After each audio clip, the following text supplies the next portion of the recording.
Tasha, you can speak with the audio. Good morning, everybody. Welcome, welcome, welcome. Get my beverage on.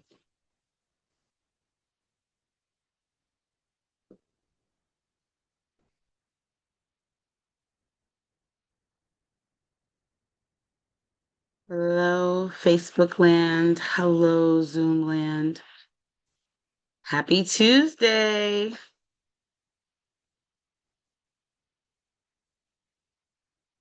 Getting my water.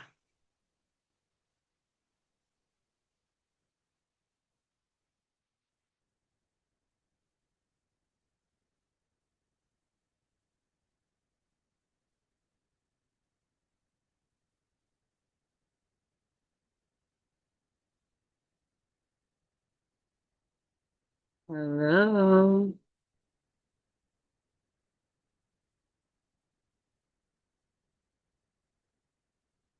Hope everyone is feeling nice and sunny. So I have my little yellow hat on so I can bring in the sun.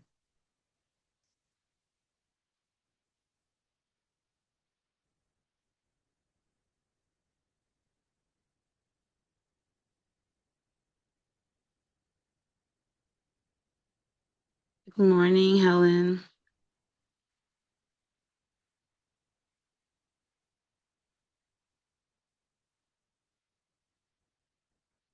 Grand rising to all of the folks as we come in. Today is going to be a good day. I feel it in my bones.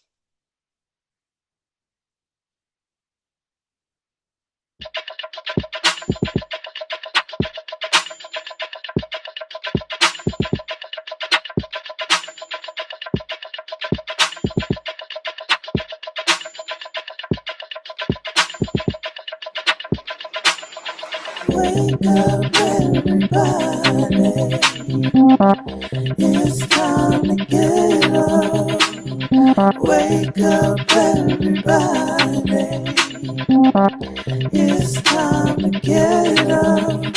Stay woke, stay woke, stay woke. It's time to get up. Stay woke, stay woke, stay woke. It's time to get up. We're healing, we're dealing, we're growing. Together, releasing. We're teaching, we're moving. Together, we're learning, discerning.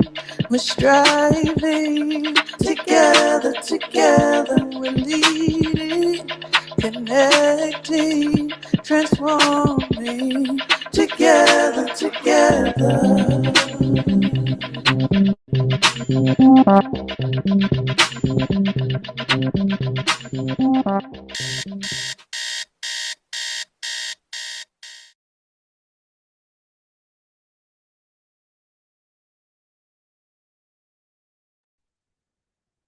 Good morning, Grand Rising, everyone. Thank you for joining me today on this Tuesday, June 23rd. I can't believe it's already June 2026. Wow, time is flying, but we are here together, and I am happy to be back here at Wake Up Everybody.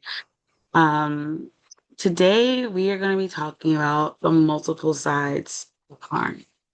And I want to first start off by sharing why harm? Why now? Why today? Why this topic? And for me, I would say in the last couple of months, I have been situated in extreme experiences of harm, institutional harm, harm amongst friends, harm amongst family. And I was like, oof, this is a lot. This is a whole lot. And what that felt like and the weight of all of that And while I do have community that I speak to, that I share whatever I'm carrying with them, well, it's just like, I wonder how other folks are feeling. How do they hold themselves when they're feeling harmed and so forth? So I was like, okay, let me bring this to the woo community. So that is why I am here. Just, a lot of times, a lot of times I can temporarily feel isolated in the experience that I am having. And I know that not to be true.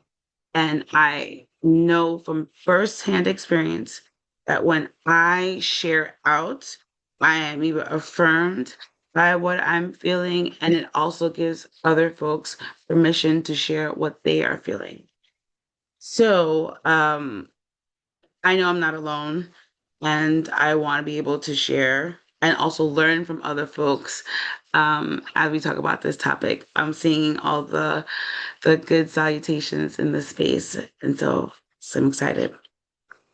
So I've shared why I am talking about harm, and I feel like it's always good to be grounded in what people feel a thing is, and so by definition. So my question to the folks in the room is, when you hear harm, what do you think of? How do you define it? And we'll take it from there. So when you hear harm, how do you define harm? What comes up for you?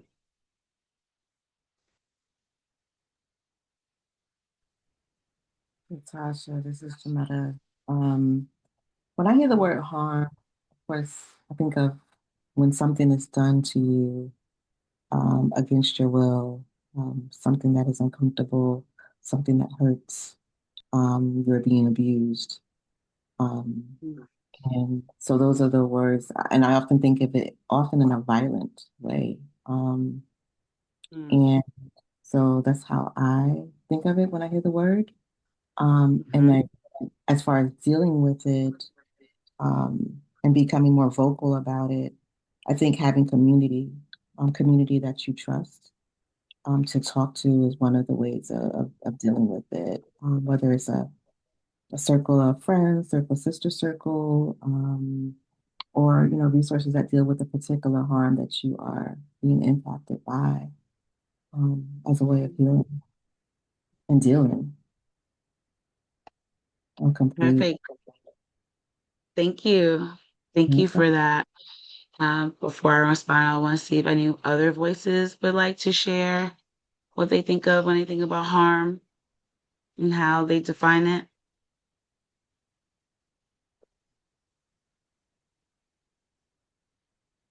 It's kind of quiet. I think they're thinking. Don't be shy, y'all. Harm is definitely something that we've all experienced. So I would love to hear how other people have, again, just define it for themselves. Like, I love how, Jametta, you offered other words that come up when you think of harm. And so that's also something that we can do as well.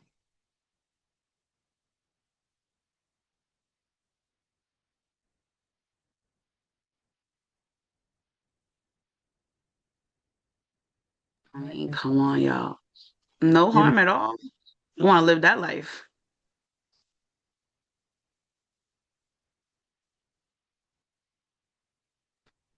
We have a few people that are coming in. Cassandra, Adam, Florence, Helen, K Sweetness is here. Rashida, Veronica. One of you like to come on and just share your voice this morning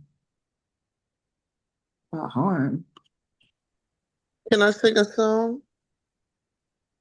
Can Sure. you Oh no, I didn't expect you to say that. Grand Rising family, I'm rising. peace and blessings. So I'm just jumping on and um and I'm present. And that's how I woke up with attitude of being present with what you're doing and how you're being. And that's what I woke up with on this wonderful teachable Tuesday. Mhm. Um I feel safe. Let me say that. Let me say that. I do. I do. I do. I said I was going to embrace this week. I'm in Florida for a recharge, right? And so I Mm, said I'm not going to initiate conversation with people. I have much to share. However, Spirit led me to not initiate conversation. Now, if someone feels my energy and they want to speak to me, I will do so. But other than that, I'm being just in my circumference for right now, and I feel safe. I feel safe, and with that, I'm complete. mm. Thank you for sharing that, sweetness. Um, with your decision to not initiate conversation, but if people reach out to you and you then respond, I'm listening to you as you say you feel safe in this moment, in this space of recharge. Um, are you recharging because you felt harm recently, or if you care to share a little bit more? And when you do feel harmed, how has that landed on you? Wow, wow, harmed. Let me say this. I've been focusing on perfecting the love that I give. I've been resisting the news because I'm listening to and seeing people's reaction to it and not being at peace in themselves, worrying about things they have no control over or fear of what's coming down the pike. So, I don't even know if I attempted to right now, in retrospect, say how I felt when I was harmed. But let me, oh, thank you, Spirit. Let me say this. I've been releasing, right? And so I'm a Black woman in America. And there's some things that happen to Black women in America in regards to being harmed right at home, right? Right, right. So I've been on this journey that I've been on, becoming who I am. I have been able to release. Like when the thought comes or the memory comes, I've been able to let it go, reciting certain mantras. I am enough and I am relevant. I am lovable and loving. And so I can say in my earnest right now is that I can't even touch into how I feel when I felt harm or in harm's way. And yeah, unapologetically. I can't, nope, nope, because I've been working on those feelings are crippling. And so I've been working on moving forward and being whole and available for when people have something to say, available to respond and not react. And with that, I'm complete. Thank you, thank you for being with me on this morning. For sure. For Break of sure. dawn, break of dawn. Break it Peace. dawn, break it dawn. I'm trying to put the sun on my head so I can really shine bright. But thank you for that insight. Yes. Go Tasha, ahead, Florence. um, Well, I was about to put up my hand, and then somehow I unmuted myself, and Grand Rising, guys, Grand Rising. everyone. When Sweetness came on and she asked, could I sing? We were listening to Malika yesterday. And and I've always wanted to share my voice with my whole family and, in the world. And I came home this morning and I said, oh my God, what if I sing a song on Woo this morning? And then Sweetness came, she I sing? And I'm like, wow. But anyway. I don't even know if my voice is really ready, but my spirit is ready. And I want to just say, morning has broken like the first morning. Blackbird has spoken Hmm. like the first bird. Wait for the singing of the wet garden, sprung in completeness where his feet passed. And I'm just going to leave it at that. Look at that. Look at I that. just I wanted to offer that. That's Look, the song of my mind. look at that. That definitely, thank you, gratitude. That definitely affirms what I shared earlier, and that when we say things out loud, either you'll get affirmed or you give someone else permission to do a thing, right? And so while sweetness didn't offer us her voice in a musical way, it gave you permission to do so. And that is beautiful. Uh, is there anything about harm that you want to share, Florence? Like, what do you think of when you hear the word harm? Now that you shared your voice with us this morning. Harm. Oh, heavens. What I think of when I hear the word harm, oh, I feel, oh, wow, I've been harmed. I've been harmed. However, in this space and time, in this present moment, and I'm not talking about even just this moment, like this is the space I'm in right now. I'm in the space of transmuting the harm, all the harm that I perceive that has been, directed at me or I have experienced and all of this. I'm in the space of transmuting all of it into the love that I am. And Mm, then spreading that love outward and like giving it to myself first and then filling up my cup and then sharing it with the world because I believe ultimately that's why I came onto this planet to transmute that harm. mm, So that's where I am right now. And so much it was a lot. I mean, oh God, I said to Swords one time, I said, you must really trust me because all of this stuff that comes at me or whatever, I'm like, you have to trust me because it was so I would have cursed you out a, a long time ago.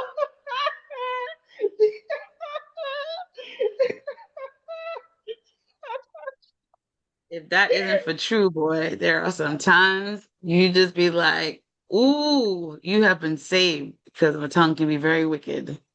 For Yes, sure, for sure. yes, yes. Thank you. So thank you. Thank That's what I want to say when I think about harm. you. Perfect. Thank you so much. Thank you. May I have one more voice to share what comes up for them when they think about harm and how they define it? Rachel has her Oh, hand. I have two hands. Yeah. Yes, go ahead. Go ahead, Rachel. And then Hey, Cassandra. hey, peace and blessings, everybody. Can you hear me? Yes. Okay, great. So what I want to say regarding farm, um, I do my best to understand today that farm goes two ways. So for me, Mm, I do remember when I was harmed, but I also because I have to be able to identify if I'm in an unhealthy situation. And if I forget, I will never remember, right? So I'm learning that forgetting was not healthy for me because I wasn't able to identify. And mm, that's for me. Now, as far as I also remember how I have caused harm with my mouth, maybe not physically, but I also remember that part about harm, right? That I can be the responsible party for not being harmed, but for causing harm, right? Whether it's me not knowing how, like you said, your mouth is a sword, right? Same for me. So I have to always remember and remind myself that I too can cause harm, even though it does not reflect the harm that has been put on me. And I am complete. Oh, and Rachel, you must have read my notes, Rachel. We're gonna get to that. You are speaking truth to power around the ways in which I am going to offer some of the things that have helped me move through harm. And so, yes, thank you for offering, like, you know, the the introspection really of situating oneself in a situation where harm has occurred and really placing um did I contribute to that? And if I did contribute, how did I contribute to that? And you are really like spot on and where we're going to be moving this needle into that conversation. I saw Cassandra had her hand up. Grand Rising, Grand Rising. Cassandra. Cassandra. Yes. So for me, I think because of the spaces that I work in, like advocacy, community organizing, those types of things, the systemic and systematic and institutional harm is just so huge that the individual stuff doesn't even like bother me, doesn't even, because I feel like everybody's on their own journey. Like when people are being nasty or doing stuff, it's something with them. It really has nothing to do with me. It might, I might be like a collateral damage or something, the person just happened to be there at the time and or whatever, but none of that has anything to do with me. That is their journey. They're going to have to answer to their God about it. So for me, as long as I am not out, doing things to hurt people or being nasty, and I'm checking my own attitude, I can't control your attitude, but I can definitely control mine. And so for me, a lot of times people, you just don't know. Maybe they woke up on the wrong side of the bed. It wasn't even about you. You know what I'm saying? And that's what I think. I just be like, you know what, that ain't really ain't got nothing to do with me. That's their journey. They need to deal with that. So that's just the way, that's the space I'm in right now, because the other harm is just so humongous and so heavy right now. That other stuff is like little tiny raindrops. And it's like, even with my family, I'm like, you know what, maybe they having a bad day today, or whatever. Because I don't think they're intentionally saying things that are harmful or intentionally doing things that are harmful. That's the work that they need to do within themselves. Thank you. This is a good group. And the Woo Nation never ceases to fail. You know what I'm saying? Y'all are in some regards, when I offer up topics for dialogue and conversation, it's never coming from a space like I think that y'all don't know. It's always coming from a space like how can we expand? And just what was been shared around the institutional stuff. Sometimes the institutional, like the personal can't even hit when this, and we were talking, I think Sweetness, I believe it was Sweetness that I was saying earlier, the stuff that has been put on Black women almost every day. And it is so much that sometimes it almost feels like there isn't even space for some of the personal to even have an impact. But the reality is that all of it has impact, whether it's conscious or subconscious, right? And what I'm hearing here, and Jametta started us off with harm being intentional. But what wasn't heard until just now, Florence, as you were, not Florence, Cassandra was sharing that sometimes there is no malice in what has shown up. And so to define what's come up when I look for harm, harm is broadly characterized into intentional or unintentional actions that inflict physical, mental, or material damage. There are some primary classifications that have come up. So there's the physical harm, which is injury, violence, or restriction of physical freedom, psychological and emotional harm that just creates like mental anguish, fear, loss of self worth.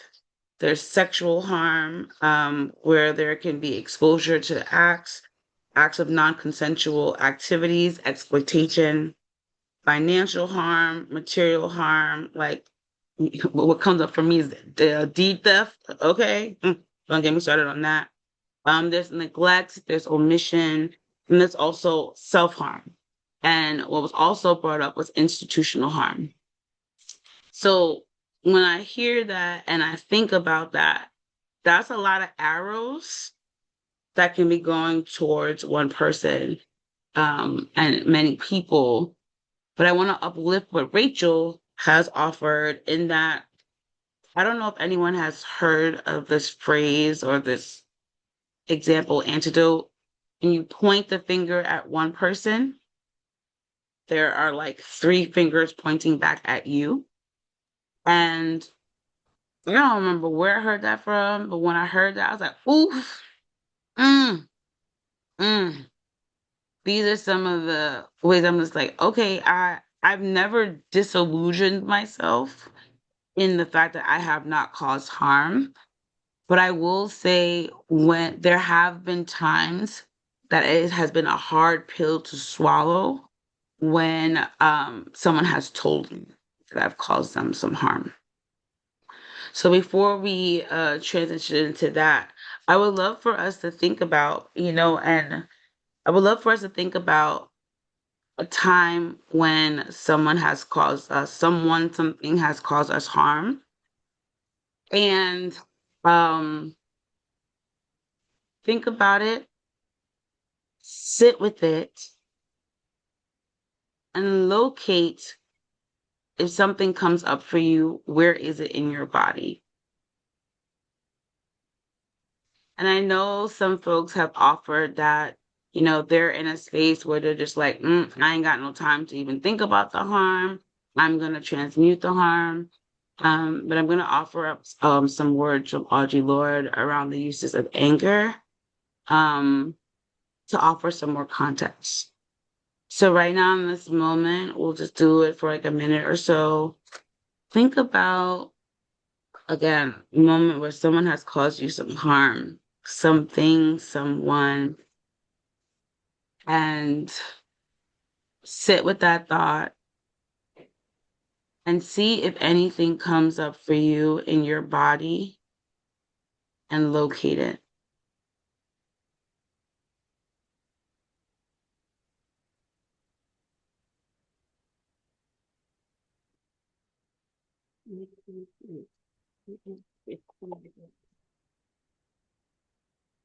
Oh, oh, oh.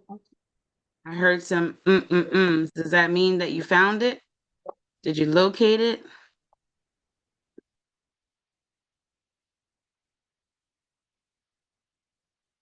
Um, Now that you've located it, if anyone would like to share what is coming up from them and where did, if anything, it land in your body? Shametta, did you want to say something? Yeah, I just want to go through the chat to acknowledge some of the contributions that have Sure. placed there. Adam says that harm can come in a physical, financial, spiritual, and emotional form, like we discussed. Veronica has said, spiritually, we are called to do no harm, yet it often makes way for renewal, change in positive ways. Mm, Cassandra added, those harms are intentional and by design. Rachel says, it was a domestic violence situation when I was younger. Florence has said that I have been harmed in many of those ways, physically, sexually, and emotionally. Rachel added, I understand that my mouth contributes to do some of those outcomes, not all. It doesn't come up for me in my body. And I'm complete. Thank you. Um, Sweetness, I see your hand. Yes. So what just came up for me while you were instructing us was when my youngest son, he told me I harmed him. My way, something, my ways, things I've done, how it impacted him, and he was Mm, angry about it. And mm, so that hit me in my heart when he said that, because, like you said, well, I felt you saying earlier, about the one finger pointing outward, but then the three inward. It's like having to be accountable, right? mm, That's the title of my next presentation at Woo, and being accountable. And but however I find on the journey, and it is my experience that I can be accountable and still experience my birthright, which is joy. So when my son shared with me, when he shared with me what how it impacted him, I heard him, and with the understanding there is absolutely nothing I can do about his story, right? I can't change his story. However, what I lended to him, which is what I've been approaching, is that take a look at the three fingers.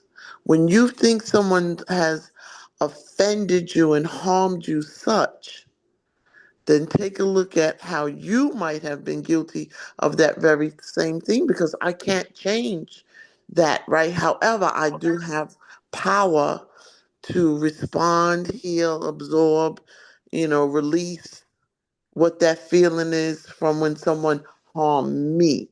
And that's what I say, well, how have you, sweetness, offended your own self? You know what I mean? mm, Eating a box of Oreos, you harmed your own self. So mm, but you're more angry with someone outside of you, um, mm. creating harm, opposed to taking a look at. So that's what I lend to him, and I have to let him, because he has to process on his own if he chooses, because we all don't choose to do that. However, I have to let him, and it's been happening. The healing is happening, and he's doing what he needs to do to get to where he needs to be. And with that, I'm complete. Thank you for that offering. I love how you not only made it like when the one finger points outward, the three ones come inward. You know, when I shared it, it was like, oh, okay, that person harmed me. How may I have harmed others? But I love how you offered, like, how am I also harming myself, right? And the ways in which those energies can really impact those around us in our auras. Like, what are we carrying? What then gets what's the word I'm looking for? Transference, right, is a very real thing. So I really appreciate you also doing the deeper inner work and offering that in that conversation. Thank you. I see Rachel and then I see Florence. Yeah, this is such a deep conversation because there's so many layers to it that I hear, right? And so for me, I said something about domestic violence, and make no mistake, the person that I was with was extremely unhealthy, extremely, right? Unhealthy for me. I wasn't able to identify that. However, I remember the first time being like hit. I was cursing and calling him out his name, and something in him triggered an emotional response where I got hit. Does it make it right? No. However, today I understand that how we show up as people, as women, as men, can trigger emotional behaviors, because a trigger is not a decision. A trigger is some kind of trauma re-entering that door, right? That's what I've learned. Because when he spoke to me a certain way, I then got triggered and said, "What, are you gonna fucking hit me?" I got very rude. I said a lot of things out of my mouth, and that was the first time. After that, it was always emotional that led to the physical, right? Yeah. My he would be emotionally, financially abusive, also physically at times, without because of jealousy, right? But that was after I opened the door of the lack of respect and acceptance of what that our relationship looked like. So I just want to say that for me, when it comes to domestic violence, I understand that how I show up in my relationship can potentially impact the outcome. Um, and again, it doesn't make it right or wrong, right? Because that is a controversial thing. But I truly believe a trigger is something that starts within a person's emotional state, and I don't think anybody wakes up and says I want to kill somebody or hurt somebody just because there's something not right with them. And not that I have to walk on eggshells in life, but I should never be calling somebody out their name. I should never be hidden below the belt. That's why your mother didn't want you. I said some stuff. My mouth was a sword when I tell you. And those things hurt just equally as a punch in the face. And so I just wanted to say that. And I'm complete. I just want to let you know, Rachel, I got some goosebumps. I have goosebumps because what you have offered is one, not a loud voice, in particularly in the conversation around domestic violence. I, by no means, am an advocate for domestic violence. No way, no ma'am. And also, there is an understanding of biology, right? And I've had conversations with folks where if you keep, let's take a porcupine, for example. Porcupines are not really considered ferocious animals, right? However, if you keep pushing a porcupine back into a corner, what ultimately happens is that there's going to be some warning signs. The quills will start to come up, and if you keep doing it, there is a biological mechanism that shows up to defend oneself. And we are also animals that have a biological mechanisms to defend oneself. Now, our skills and our ability to manage some of those might need some strengthening. But I've always, for me, I've witnessed people who, again, similarly to what you said, the mouth was crazy and a hand came up, um, and then it never happened again. Uh, and understand that there was an emotional trigger that did not then become the totality of that person. I don't believe once you hit a person, you're always going to hit a person.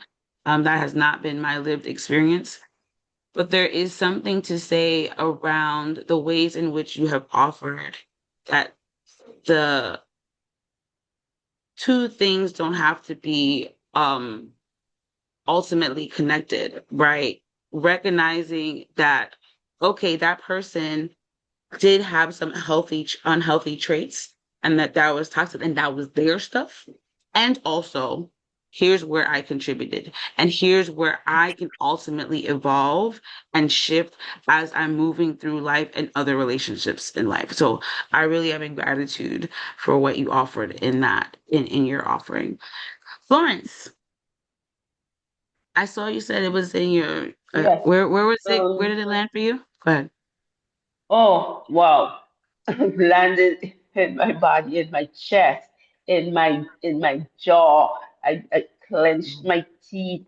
I Mm, I I stretched my mouth out. You could even see it in pictures the way because I did that. That's how I expressed sometimes my resentment because I couldn't speak. Like I could not speak. It was in my throat. The anger was in my throat and all of this. So I know where it landed. And not only that it landed there, but then in 2021, I just about left the planet because my liver just about exploded. Like in a way, my liver said, I can't take this anymore. It's all packed up in here. and it just Mhm. about exploded. And something actually triggered it right there. Like that was like the straw that broke the camel's back. Something on my Mhm. job, one of my supervisors, the anger that I felt towards the situation and her.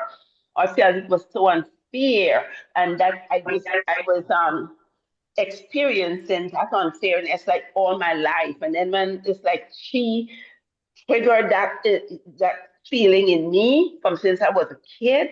And then because I wasn't allowed to express it at that time, or I didn't allow Mhm. myself, then my liver just exploded. And Mhm. so I've been in a way, dealing with the repercussions of this non-expression and all of this for Mhm. like 5 years nearly. Now I feel I'm on the other side of it, both emotionally and physically.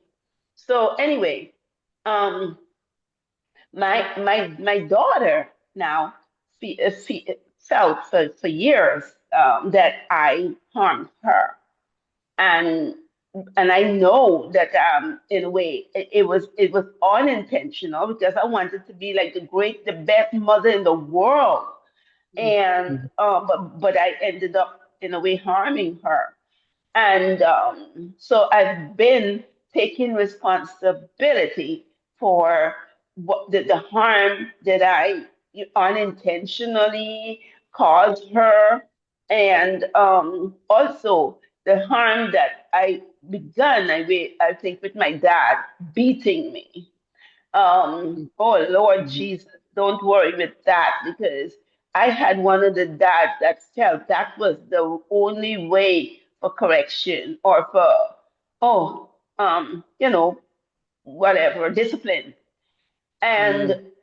all I could remember is that I could have remembered that one period of my life is the beatings, and one particular one that I felt was absolutely unjustified. I felt like God, why, and I think that Mhm. it caused irreparable damage in our relationship, and Mhm. he is passed now, and so only the fact that he's passed and me being able, I have been working and working and working, we have a closer relationship now that he is passed, because I'm seeing his side also. And Mhm. I'm seeing a lot of because I realized he did care for me, but that was his thing of ignorance or whatever, and he beat me. Oh my God! So harm. When I talk about it before, and I said a lot has come my way, I'm really serious. I'm really serious. So That's with right. that, I'm complete. And I think, Florence, you've offered some really great nuance to this conversation around harm, right? Again, the ways in which you were trying to be the best mother that you possibly could have been, and then recognizing even in having the best intentions, harm still came to be, right? And so, really, harm is unavoidable, unavoidable, despite one's best efforts. And one thing that you also offer, another thing that you also offered is this lineage of harm that just gets passed on. And I can say that, the ways in which it impacts folks, I'm just thinking about, I got beat when I was growing up. However, in comparison to what my mom experienced, she's like, you got a good girl. Like you what? I did nothing to you. So while there was progress, while there was advancement, and it's not until as I've gotten older to really understand the dynamics of the different relationships in other people in my family, you just recognize that these folks ain't had no tools, no tools, right? And really thinking about the ways in which, as I advance my learning and my studies, the ways in which colonialism has infected the ways in which we deal with harm, right? That's something corporal, abuse, like physical, mental, psychological, is the way for corrective action, has really done a number on us, right? And that is not of us. That is not of us. And what I also appreciate in what you've offered, Florence, is that sometimes distance offers clarity and perspective. There are many people in my life who have tumultuous relationships with their moms and not having understanding around the whys in which they've done some of the things. And they become a parent and they're like, oh, shoot, mom, I get it. Dad, I get it. Now things are illuminating for them. And not to say that it gives them permission to offer a pathway to harm, uh, but it gives them understanding. And as you're talking, Florence, it makes me think about Bell Hook's book, All About Love. And in that book, there is a part where she talks about the family. If I'm not mistaken, it's chapter 2. And in the family dynamic, he talks about the child being curious, asking questions, and things of that nature, just as an observer. But because of all of like the institutional isms, the racism, the classism, the ageism, the sexism, the all of the misogynoir, all of the things, a simple question is such an irritant that the response is harmful for the child. Right? The child has no intention to be malicious, just observing, hey, mom, what happened to the lights? Right? But for the parent who is working maybe 2, 3 jobs just to ensure that the lights come on, that question triggers something for them. And it's like, how dare you ask me? How dare you? Whatever. And it creates a cycle when one's voice, the child's voice, starts to get dulled and quelled. And then that then becomes something that trickles on into adulthood. So what y'all have brought up thus far really ties into something that I want to offer in Audre Lorde has a text called The Uses of Anger, and it's women responding to racism. Now, it could be applicable to anything, but there's one quote that I want to offer to the Woo community, and it goes like this.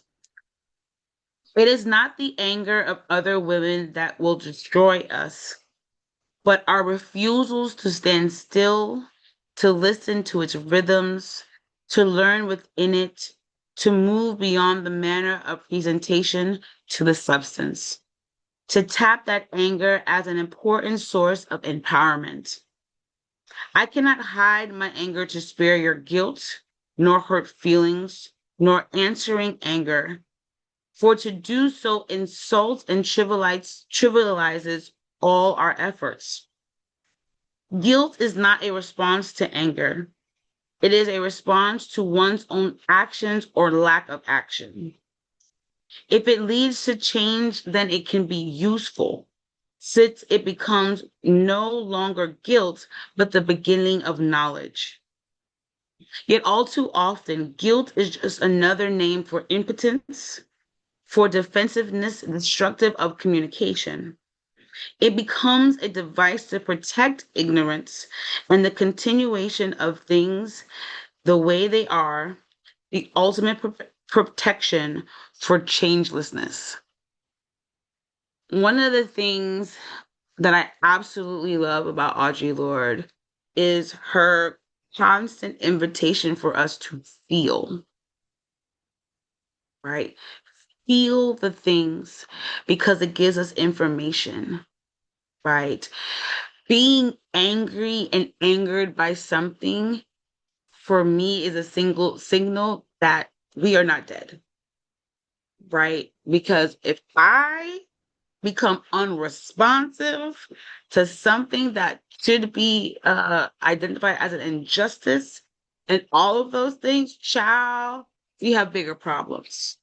So all of these emotions are offer value. They offer us perspective, and our body is in conversation with that. Our body is a collaborator. Our body is a transmitter of the ways in which the ways when we talk about the joy being felt is the same way the anger also can render a pathway to other joys, other information, better clarity, and better engagement with each other. So I really wanted to offer that, as some things arise in us, people be like, oh, I don't want to tell the person because I don't want to make them angry. I don't want to make them feel uncomfortable. I don't want to do this. I don't want to do that. That we actually then are suppressing our own anger. And as Florence mentioned, it will manifest in the body. There has been studies that are recently come out, particularly around autoimmune diseases, particularly for Black women and women of color. They are starting to see, and like we've been holding a lot of stuff and our body is responding in a particular way. And so I just wanted to offer that and hear your thoughts around what I just shared around Audre Lorde's uses of anger and any other things that have come up for you. Rachel, I see your hand. Yeah, I'm telling you, this is such a, I don't want to say heavy, but a deep conversation because so much is going into this. You said something about like the mothers being overly emotional, and I was her, right? I was a mother, and I have no guilt attached to anything because I understand my trauma as a child and how it manifested in my life, right? So there's no guilt nor shame connected to anything that I share at all. And So that yeah, 100%. And so, what I learned was like for my daughter, when I was on autopilot managing, like you said, taking care of all the bills, when my kids would come in the kitchen, I'd be like, get out the kitchen, I'm cooking, right? Years later, the only reason I invited my daughter in the kitchen is because she had a boyfriend. And I said, what are you cooking for your quote unquote man? So I taught her how to cook for a man, not for herself, not for her livelihood, not for all of these things, because whatever it was in my mind, I felt as though in the kitchen, you shouldn't be cooking with me as a child, but as a woman, you should be being prepared to be a wife. Right. And I wish that, I mean, naturally, I think that's what we all want in life, right? Myself included. But I wish that I was able to identify that it was okay, because years later, then my grandkids, now I want them in my kitchen cooking with me, right? As Because you learn to have patience and understanding, and you're not emotionally on overload because of the responsibility of being a mother. I will never water down the responsibility and then experience trauma having to pick up and keep it moving, and your children don't really know what's happening because they're not our confidant, even though they're watching us from afar. So they are somewhat our confidant, right? But everything that's connected to it shows up in a particular manner, all in love, because I'm still feeding you. I could be beating you and starving you, right? So I'm still feeding you, and I'm trying to do my best to navigate this motherhood. I was also a teenage parent, so that has a lot to do with it as well. And a lot of generationally, our families have been teenage parents as well that came from trauma. So I just wanted to share that, and I am complete. Ah, man, you again really bringing up a lot of stuff and layering of that into this conversation. I've also what I'm hearing is like when anger shows up, it's real easy to say, "Oh, I'm angry. I'm angry." And what I have witnessed and found is that a lot of folks haven't even done the work to even dissect why they even are angry. Right? Because anger is what comes out, but there is so much underneath that propels that. Right? You're angry because you're shocked.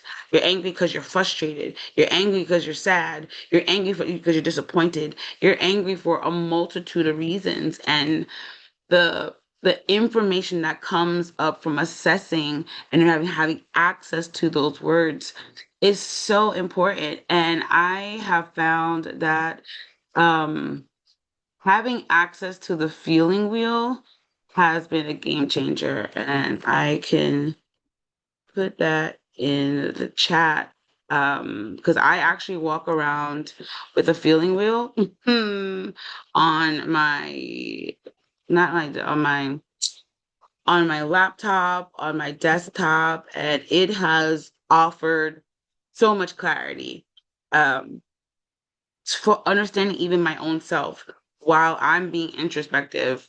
Um, Let me gather all that information or as much information as I can as I'm trying to convey that to other folks. Sweetness, is your hand up? I see your hand up. Did you want to contribute something?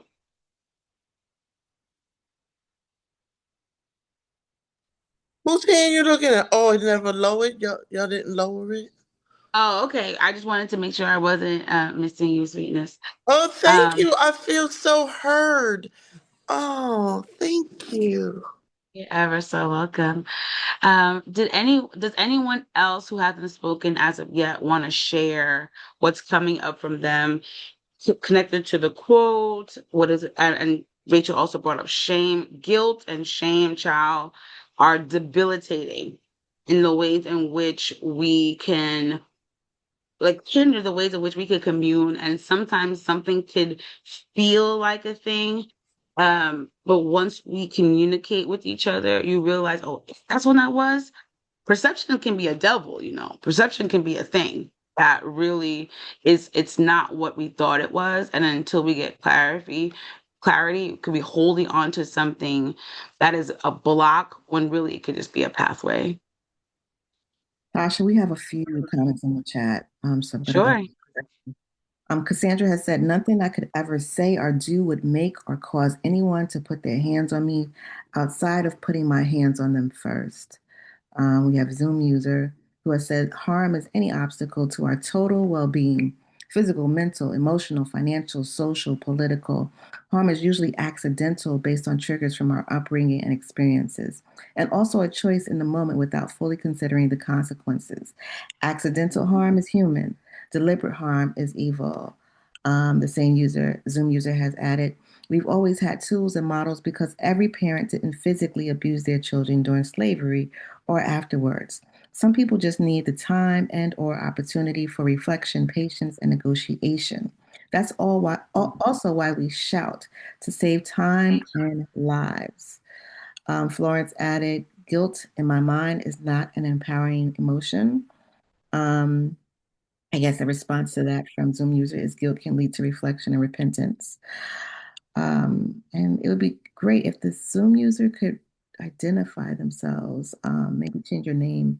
I did. This is Marilyn. Hi, Professor Hi, Marilyn. Marilyn. Yes. Even silence can be harmful. And Rachel has said, angry because I was abandoned again. You have provided the link for the feelings wheel. And just want to add, Florence that says, as I began noticing the harm I unintentionally caused my daughter, I began acting in guilt. I've moved past that place of guilt eventually. Now my giving towards her comes from the healing that I have been experiencing myself. Mhm. And Professor Marilyn has added, it's obvious that a society is on the brink of destruction when harm becomes a political strategy. Ooh, all right. Ooh. Cassandra says, I remind my adult children that they were children seeing things from a child's perspective. And Kate Sweetness has added a pain body perspective. Hmm, complete. Mm. We on the 8 o'clock hour, just to let you know, Tasha. Thank you so much. We are about to transition into the next part of my offering. If those who have to go, I completely understand. Thank you for your time and your sharings. Um, so much, so rich. Um, Man, there's so many responses. Again, I am not an advocate for physical abuse. No, ma'am. No, sir. Mm-mm. No, ma'am. No, sir. And I have been in community with folks who said the same thing. I wish would. Like, never, never.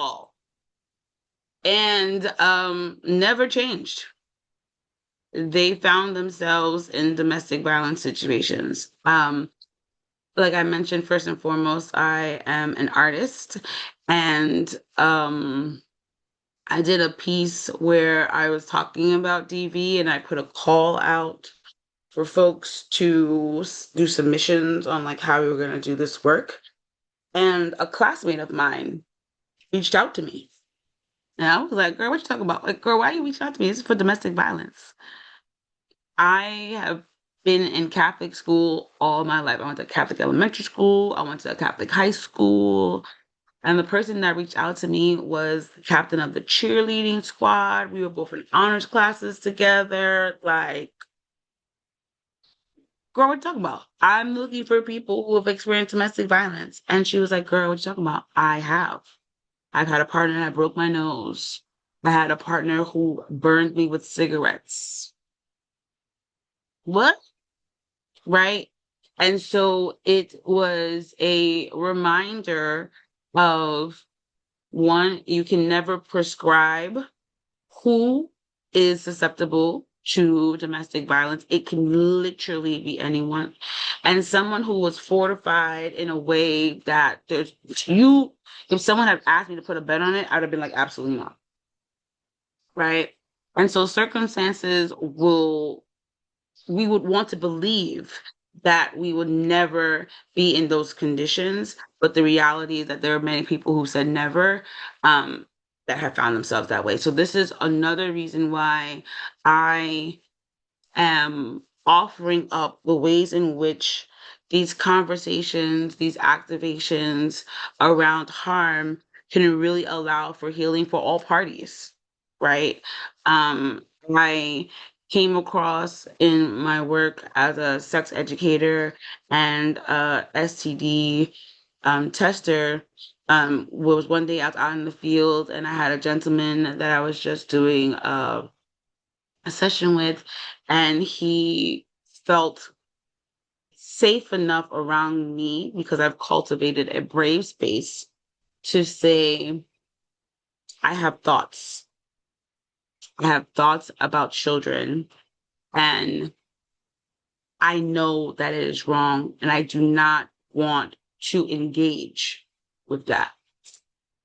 And I was like, wow, here's someone who is recognizing that something is awry and they're trying to be proactive to ensure that they don't ever enact on that. And I provided them with resources and information and things of that nature. And when we were at the job and we do check-ins with our supervisors and other team members, when I shared what the person had said to me, one of my teammates was this like, yo, had that person said something to me, I would have bust them in their head, because as a parent, I'm not trying to hear that. And I was like, whoa, whoa, whoa, whoa, whoa. You're not listening to what the person said. Right. The person is trying to ensure that they do not cause harm and are actively shouting so that they can be heard, so that they can detour from that pathway. So imagine being accosted because you don't want to do the harm, because the possibility of the harm is what then becomes the evocation for harm. Wild. So this is why I'm like, these conversations need to be had. These conversations, these spaces need to be cultivated, in order to ensure that. And what this is a great segue into a video that I came across around accountability and around repair.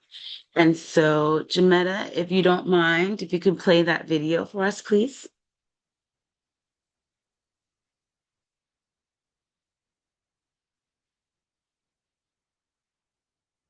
And while Jametta is setting that up, um, I came across this video because, like I said, I've been in it I've been in the harm. I've been in the familial harm. I've been in the friend harm. I've been in the institutional harm actively.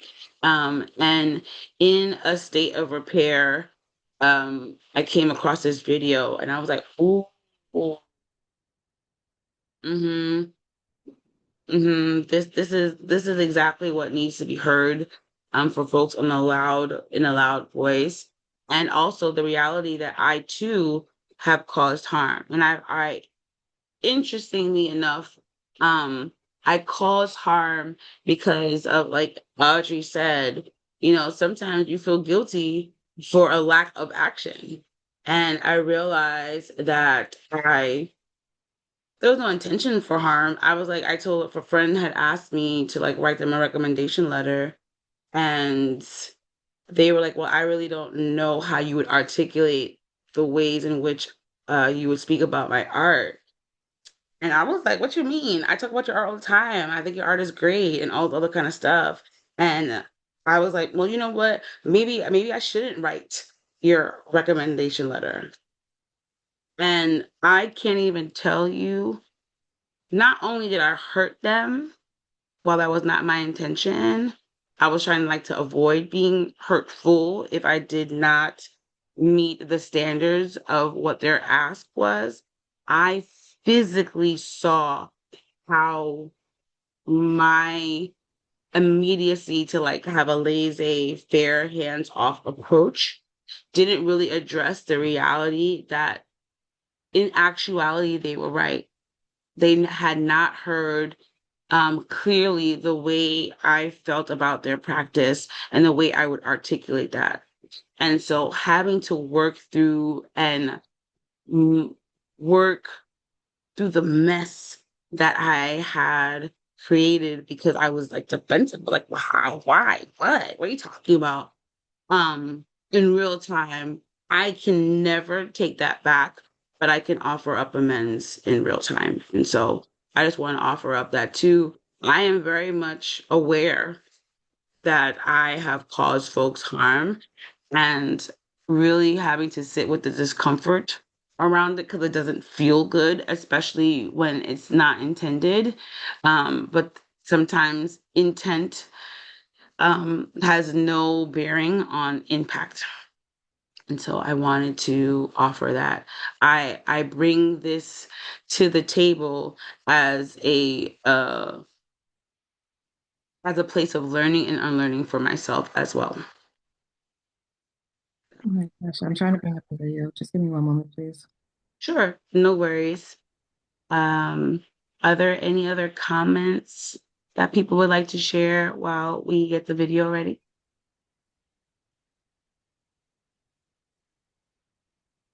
In the chat. Oh, can you share them, please?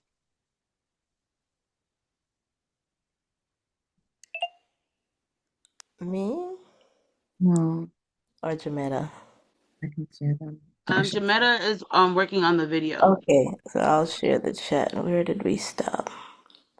Um, oh, I had put, it's obvious a society is on the brink of destruction when harm becomes a political strategy. Cassandra says, I remind my adult children that they were children, seeing things from a child's perspective. K Sweetness says, a pain body perspective. Cassandra says, I've been on both sides of domestic violence. Rachel says, not everyone's situation is the same. I truly believe mental health also plays a part. And then I said, violence is a fight for control, either offensive or defensive, frequently a misguided decision if it doesn't produce positive and nonviolent change. And then Florence said, guilt can lead to reflection and repentance. And I responded with, I responded to Florence that guilt can lead to reflection and repentance. Okay, and she says it depends on the actions it inspires. My perspective comes from my guilt and my unsealed state that caused me to become a sacrificial lamb. My allowing my partner to disrespect me, punish me, the two things are different sides of the coin. And I agreed with sympathy. Oh man, that is so real. Mm-hmm. And it's almost as if allowing someone to harm you in some way, as if it's going to erase the harm that was caused before, almost as if it was like a tit for tat, right? Like, okay, I harmed you, it was this bad, I will give you allowance to do it to me. And that's not really healing. That's not healing for other people. What it is allowing is for more stuff to be introduced to the body that you're gonna have to unheal later.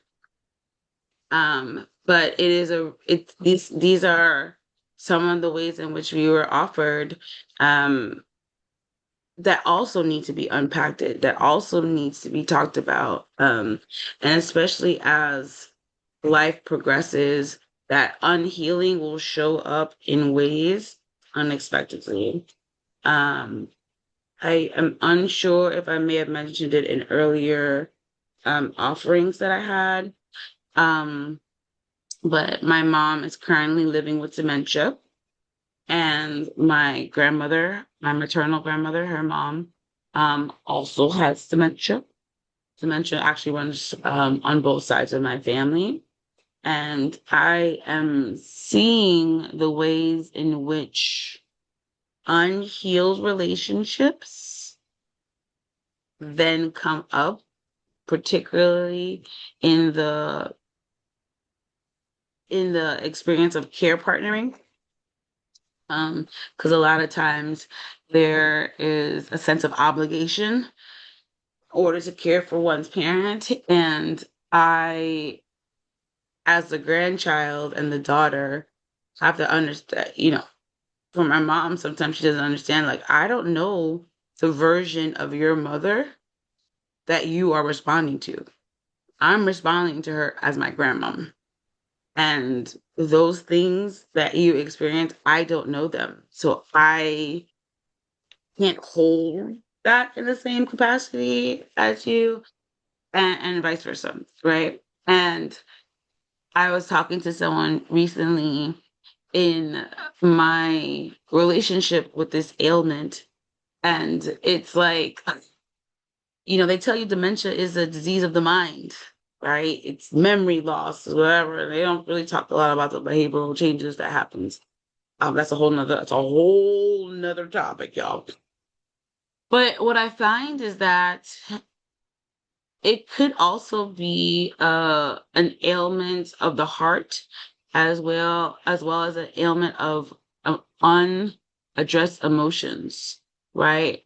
I wonder if this is the body's way to revisit what has not been healed from a different perspective, right? Because I witnessed not only my mom, but other folks, with the dementia, how in some parts they're on this loop, right? An emotional loop where they either felt neglected by somebody and they're like, oh, so and so didn't show up for me. And then like they're stuck in that. And I'm like, what would it mean if there was some clarity or some healing that allowed for that to get addressed as they progress in their lives? Okay, I see Jametta is sharing the screen.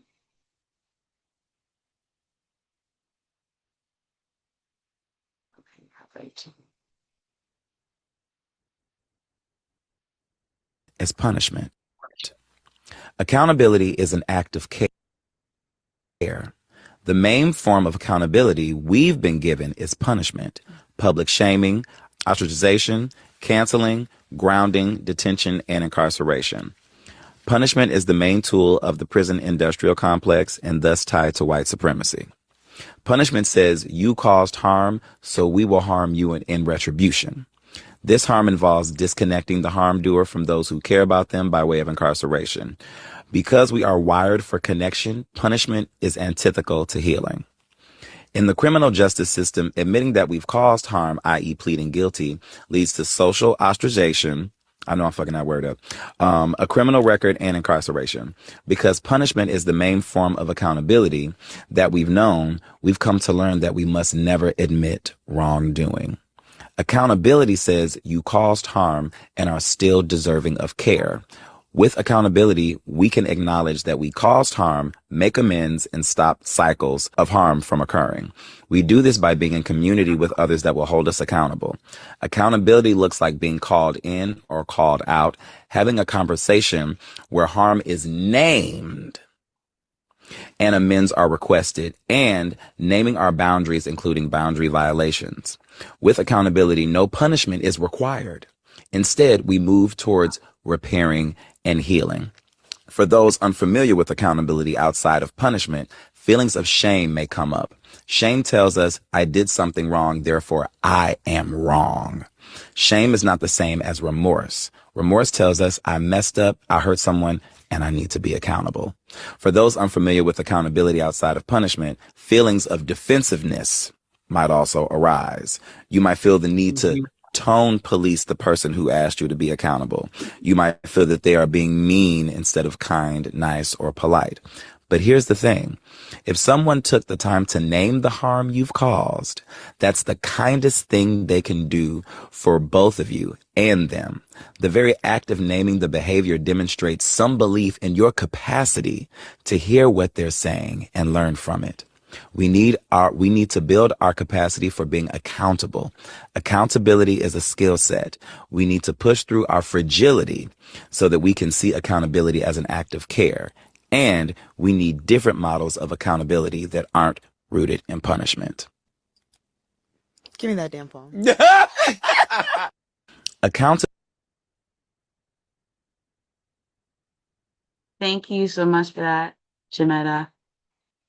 I could watch that video all day, every day. Durand Bernard laid it down. I see Chantel hand just right over. Go ahead. Go ahead, Chantel. First of all, I love him and his music. He is so good. Okay. I was like, oh, that's Durand. The other pieces, it reminds me in Be the Tree, we do restoration. And I used to joke and say it's like sorry on steroids, right? But there's accountability in it. So the formula is naming what you said you would do, what actually happened, and then you share the impact on you and the person or the people who were impacted by it. And it gives you space to reflect on your feelings and how you feel about your actions, but also allows the other people, like you name the impacts that you assume it had on them, and then they get to share in the space what if there were more impacts on them. And then the next step is to say, what are you going to put in place to make sure that this, not to make sure, but to at least work towards this not happening again, and to be in integrity. So it's like, it's not just saying sorry, it's naming what was supposed to be, what actually happened, and the not consequences, but the again the impact. And so it allows people to be heard and lets them know, like, oh, you know what you did, and you're actually reflecting on it and not just throwing out a sorry. And you're also going to do the work to rectify it or to grow from it and to try to make sure it doesn't happen again. I love that. I love that. I mean, if you want to piss me off, tell me I'm sorry and not tell me why. Right. So just throwing out a sorry, but it's like Oh, there's girl, I'm so accountability sorry, in it. girl.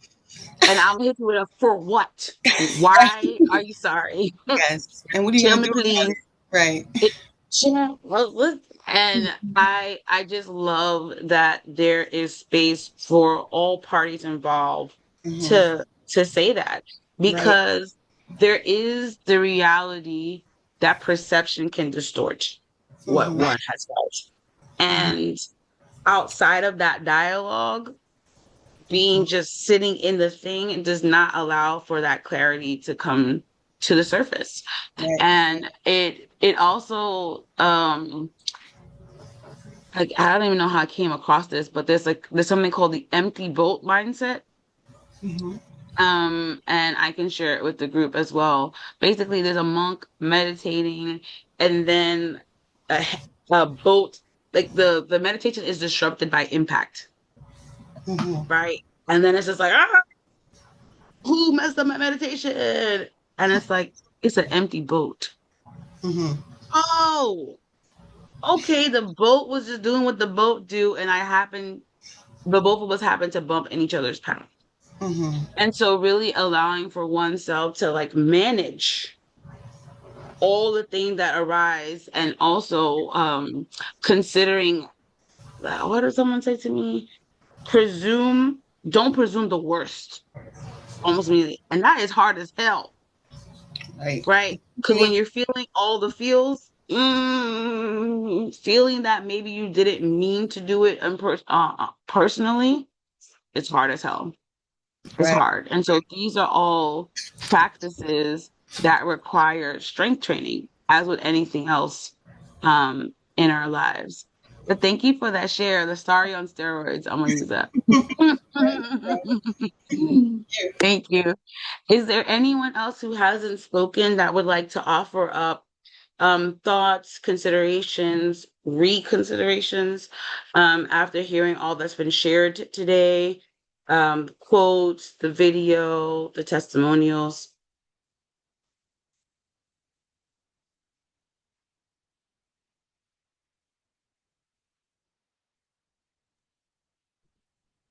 Pretty quiet. I'm not sure if there was any additional comments. I'm not sure where the last comment was read off, but I do see um, Florence Lane has mentioned guilt can lead to reflection and repentance. I think that might have been already read. And Yeah. this society is built on crime and punishment. However, the institution reserves a continuous punishment for the undeserving masses, but not for themselves. And also, Mhm. thank you, Professor Marilyn, for jumping in to support the admin team this morning. We appreciate you. Thank you for that. The conversation around the masses and how who gets access to care and repair and who doesn't. That's why it was important for me to bring this conversation to the group, right? Anytime we get to model something different from something corporal and dehumanizing, we're moving in the right direction.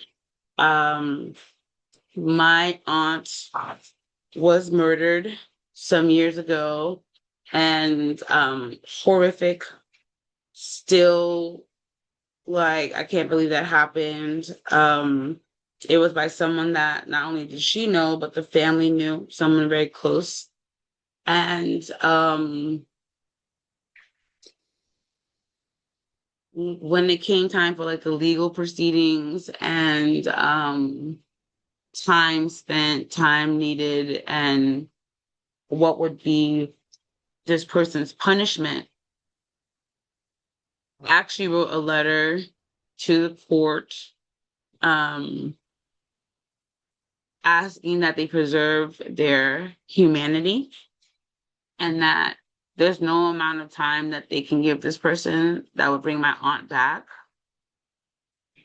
And also, if this person loved my aunts in the ways that they said they did and the way that they shown in the past until that point, and that this truly was a moment where they blacked out, then they are already in their own prison.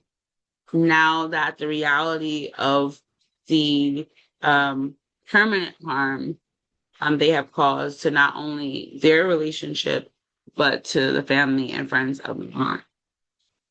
And I just asked for their humanity. And I remember when I shared that with some folks, they were like, "You did what? Why?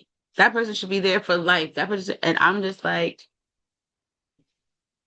that's not that's not in service to me nor anyone else involved. And I know that might seem crazy, but that also is a part of my own healing. Um, and so, did I think that person needs to be outside right away? Hell no, I did not. And also, how does one um, navigate and move through all of the feelings, all of the emotions to still find the human in all of the circumstances. So I just want to offer that uh, having an evolving perspective around these nuances around harm, but mainly around repair and care, are some things that I think that we should be in constant dialogue and practice around. And that's why I wanted to make sure that I was in this conversation with y'all today. Um, any last thoughts, folks? We have a few comments. It says tone police. Florence Lane says the rulers continue to perpetuate crimes, harm, hurt, but do not have any accountability for their actions. And Cassandra has said, my family members murdered my uncle and they were not held accountable. Under Florida, stand your ground. And Florence also has her hand.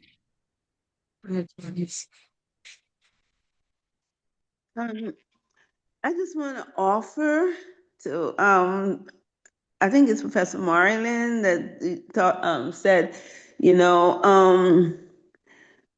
we're heading like the destruction of society and so forth, because of the acts being used against us, against, as a political strategy, harm being used as a political strategy. What I want to say, and just as a word that I have been using as encouragement to myself and to anyone, who might listen.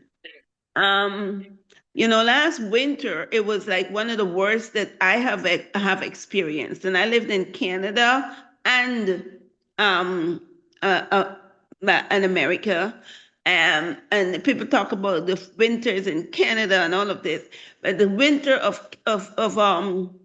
that last winter, past winter, it was the worst that I have experienced. Right, it was so sustained. I was in Philadelphia, and it was so sustained. The cold was like it meant to get you. It was it was bad, and but then, like, even up to the last day, it was really, really cold. And then spring just about came the next day. And there were those buds. Those buds were those buds and those trees and everything. It was like, whoa. It was like, I'm here. Like, you okay, you did your worst, but I'm here. And I'm contributing that all of this chaos and all of this mess and all of this negativity that is being perpetrated at this particular time, that the spring is developing right there below the surface. And that is what I want to put my, in a way, this is where I want to focus on that spring, because I know that we are awakening. We are like, people are awake, many more people are awake than used to be. And because of that, I am focusing more on the spring that is about to emerge, rather than the negativity and all the stuff that the winter that we're probably in is bringing. And on that, I want to say I'm complete. I mean, if that is not the perfect segue to let us out, yes, it can be very daunting. Yes, it can feel unbearable. But we are the activators of something different. And they can offer us what we want. But when we are committed to our care and our humanity, that will prevail. So thank you. Thank y'all for being with me this morning. I am super excited. I feel re-energized. Thank you again for being with me today.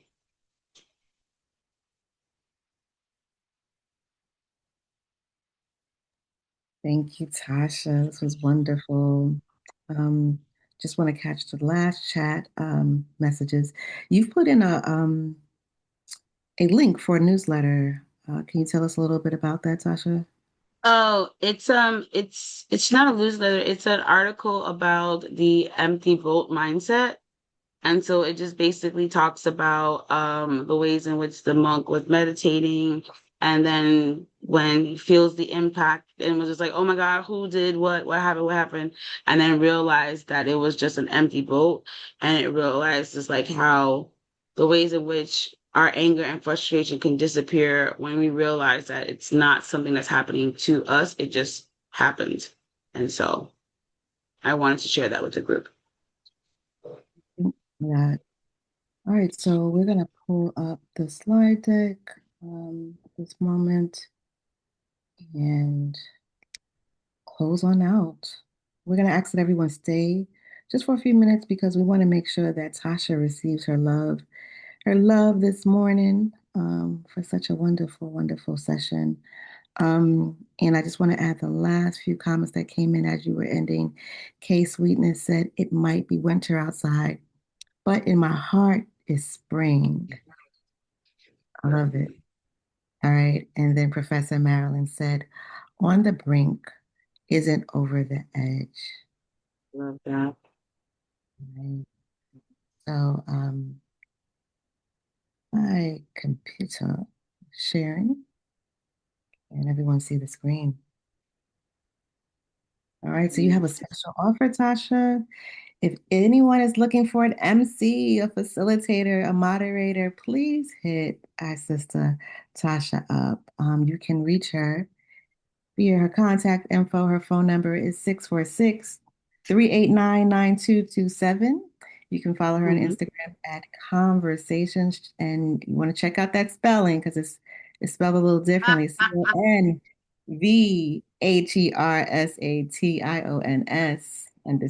the ladies. Yes, I love it. I love it. And then the email conversations. Yes, make sure we get this spelling right. And you should also have it in your chat if you'd like to copy it. It'll be posted there as well. But conversations 2015 at gmail.com. All right. Let's see. Up next, we have our love offerings and donations. You can donate in several different ways in order to support this platform. You can send a Zelle payment via soulleadershipdevelopment@gmail.com. You can also send payments via Cash App at Spirit of a Woman. And if you have been especially inspired by Tasha this morning and you want to make a donation because of that, you can use the code 1658TD. Right. Also, if you'd like to make monthly automated love offerings, please feel free to scan the QR code or visit us at bit.ly/wooloveofferings.com. Right. And you can make your monthly love automated love offering. And I just want to make sure that you know how important it is. We really appreciate all the offerings that come our way because there's a lot that goes behind the scenes to make every morning happen. And so that those funds are used to support the platform. So please keep giving. And if you haven't given before, now's the time, please. All right. Up next, we have Wednesday, June 24th. I can't believe June is almost over. Q&A with Dr. A. Dr. Alexia is going to be here with us on Wednesday. And then our, oops, let's go back. We don't want to skip out on Jamie. She will get us. All right, on Thursday, June 25th, 2026, Door 4, Becoming Returning to Yourself, is a series that is facilitated by Coach Jamie Lloyd, who some of you know from Be the Tree and Wild. All right, we want to welcome all new people who have come to join us this morning. We actually refer to you as new members. We want you to invite your friends and family to join us. And tomorrow you can start. If you'd like to invite someone, tell them to come on in. Come on in. We're a community where we learn, elevate, and ascend, and we want others to ascend along with us. All right. And our schedule, we have Zoom live workshops Sunday, Tuesday, and Thursday, 7 a.m. to 8:30 a.m. ish. And Monday and Wednesday, 7 o'clock to 7:30 ish. You all know what that ish is all about. You can also catch us live on Facebook via our private and public pages. Also, if you'd like to stay in touch, please reach out to us on bit.ly Wake Up Movement if you'd like to register for your sessions.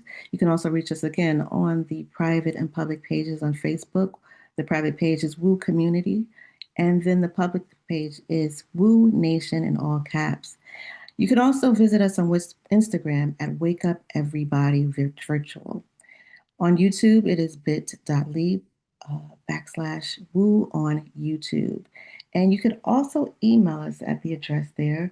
If you have any comments, any concerns, any questions, if you know someone that would be a really good facilitator to come on Woo, please send us an email.